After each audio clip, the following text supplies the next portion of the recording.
Hi, and welcome to Nevaeh's Nightmare. And on this episode, we are going to be covering the case of Mollie Fancher and the Brooklyn Enigma.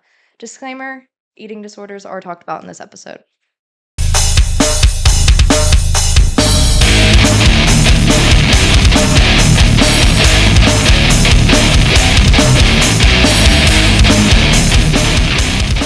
On August 16th, 1848, Mary J. Fancher was born in Massachusetts. Mary went by the nickname Mollie, and Mollie was the oldest of five siblings. One day, Mollie and her family moved to Brooklyn, New York, and since Mollie was a baby, her and her family and others claimed that she was shrouded with bad luck. Needless to say, something was always going wrong with Mollie.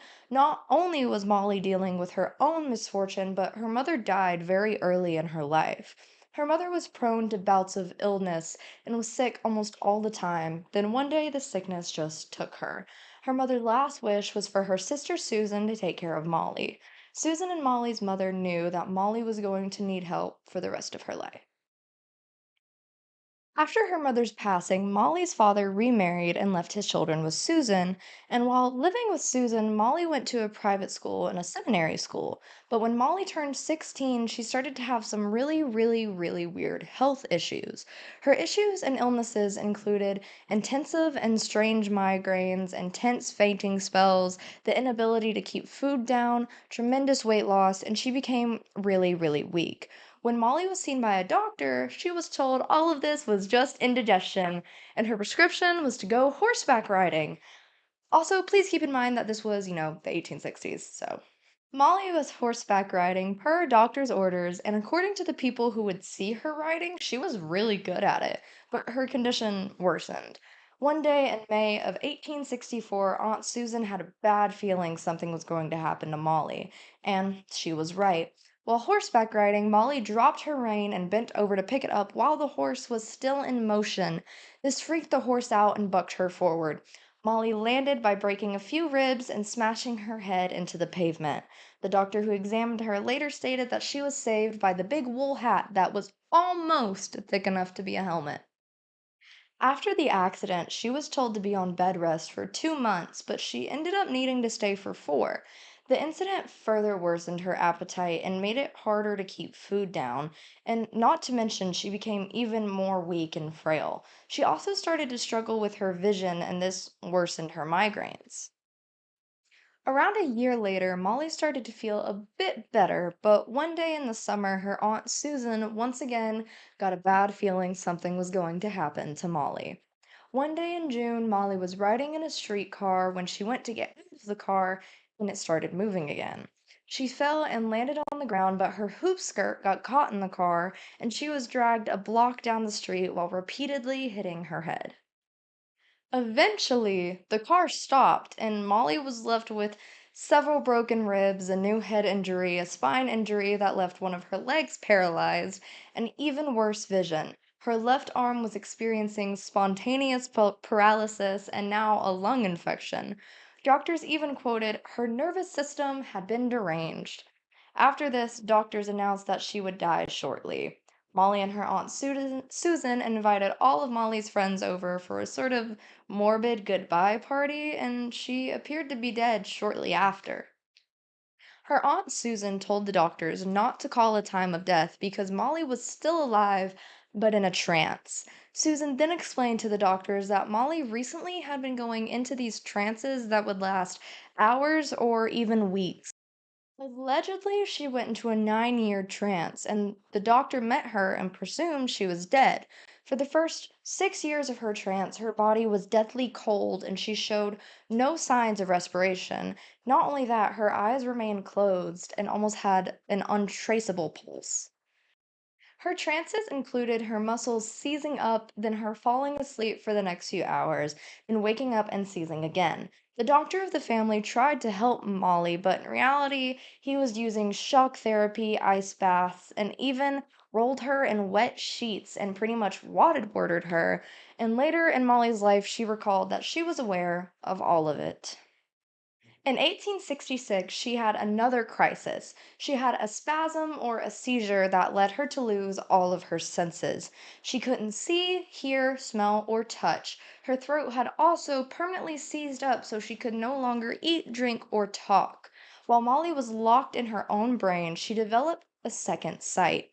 She could sense where items were, knew the exact time, and always knew when people were in the room, even when they entered silently. Eventually, Molly got her sense of touch back, then some movement in her arms, and then began to speak very slowly. Once she received her sense of touch back, she also realized she had a supernatural touch. She could touch a sealed envelope and always knew what was inside it. She could also find items that people had lost. She would know what was in someone's pocket without being told or shown, and when her friends learned she could guess things in someone's pocket, they made a little game out of it and brought crazy random things in their pockets and would hide things around the house.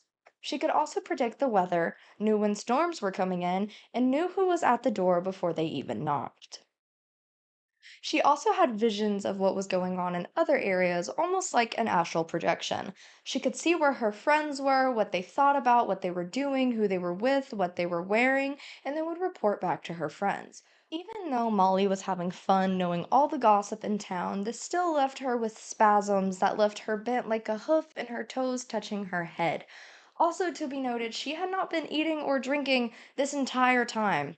Aunt Susan questioned Molly as to how she was able to stay alive without eating or drinking, and Molly responded, I receive nourishment from a source you're ignorant to. The only time Molly didn't look like she was in horrible pain was when she was in these trances, so now they were being encouraged. With Molly staying and being in these trances for longer now, she could apparently talk to spirits. She started to atone her abilities since that's all she could do in her head. She could visit people in her head and see exactly what they were doing, wearing, speaking, and their location. Then one day, this man comes over, and Molly says to him, that girl on your date was really pretty, and then described the date to the man. This freaked the guy out, and after he left, Molly watched him walk home and then react to her freaking him out. After the first spiritualist wave of the time, people started to hear about Molly and flocked to her house, begging her to do mediumship, but she refused. Molly cared more about her condition than anything, and she just wanted to know what was wrong with her. So, after all of this, Molly started going into trances and coming back like another person, and then saying there were five other Molly Fanchers. The five altars' names were Sunbeam, Pearl, Idol, Rosebud, and Ruby. Sunbeam showed up the most, and sometimes these altars would be silent for years and would speak like no time had passed at all. And when Molly told her friends about the multiple versions of her, they were all supportive and even wrote individual letters to each of the altars. With all of this stuff going on, remember that Molly never ate or drank. She was going months on end without eating or drinking, and she was labeled as the fasting girl. Reported 1 to 6 month period, Molly consumed 4 teaspoons of milk punch, teaspoons of wine, one small banana, and 2 pieces of a cracker. Quick tip fasting girls were preteens and teens in the Victorian era who claimed to not eating or drinking gave them religious and spiritual powers, aka faith based starvation. Also, at the time, this was encouraged by doctors and spiritual leaders, and the trend was so popular that store owners would pay fasting girls to stand outside of their stores. The fasting girl trend led to the death of thousands of young women. In the end, Molly Fancher survived in this state for 14 years. And just a note, she eventually got better. She was never 100% healthy, but she slowly did get better. In 1910, Molly died at 62 after being in bed for 44 years. Toward the end of her life, she regained a tad bit of her sight and managed to hold down more food. And right before her death, her good friends wrote down her story and got her to edit and tweak the story before her death. The book is called Mollie Fancher and a Brooklyn Enigma and an authentic statement of facts. Molly fascinated scientists, spiritualists, and everyone in between. In Molly's own words, she said, I have broken the backbone of science and all of the ologies. Thank you so much for watching Nevaeh's Nightmare. Make sure to like, comment, and subscribe, and let me know down below. Do you believe Molly Fancher? Did she really not eat for 6 months? We'll never know. Let me know below.